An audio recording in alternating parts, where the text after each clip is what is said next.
ایک خوبصورت واقعہ۔ ایک غلام تھا۔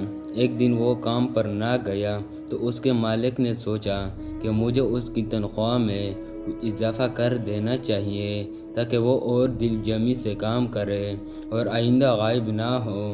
اگلے دن مالک نے اس کی تنخواہ سے زیادہ پیسے اسے دیے، جو اس نے خاموشی سے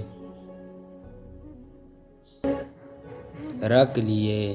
لیکن کچھ دنوں بعد وہ دوبارہ غیر حاضر ہوا تو اس کے مالک نے غصے میں آ کر اس کی تنخواہ میں کیا گیا اضافہ ختم کر دیا اور اس کو پہلی والی تنخواہ ہی دی۔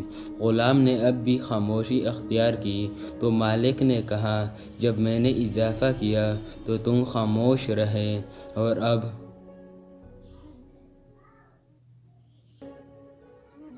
اب جب کمی کی تو پھر بھی خاموش ہو کیوں؟ تب غلام نے جواب دیا، جب میں پہلے دن غیر حاضر تھا تو اس کی وجہ بچے کی پیدائش تھی اور آپ کی طرف سے تنخواہ میں اضافے کو میں نے وہ رزق خیال کیا جو وہ اپنے ساتھ لے کے آیا، اور جب میں دوسری مرتبہ غیر حاضر تھا تو اس کی وجہ میری ماں کی وفات تھی اور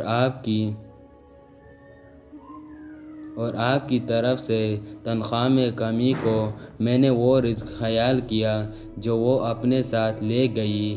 پھر میں اس رزق کے خاطر کیوں پریشان ہوں جس کا ذمہ خود اللہ نے اٹھایا ہوا ہے۔ اگر آپ کو ویڈیو اچھی لگی ہو تو چینل کو سبسکرائب اور ویڈیو کو لائک ضرور کریں تاکہ ہماری ہر نئی آنے والی ویڈیو آپ تک سب سے پہلے پہنچے۔ خدا حافظ، والسلام۔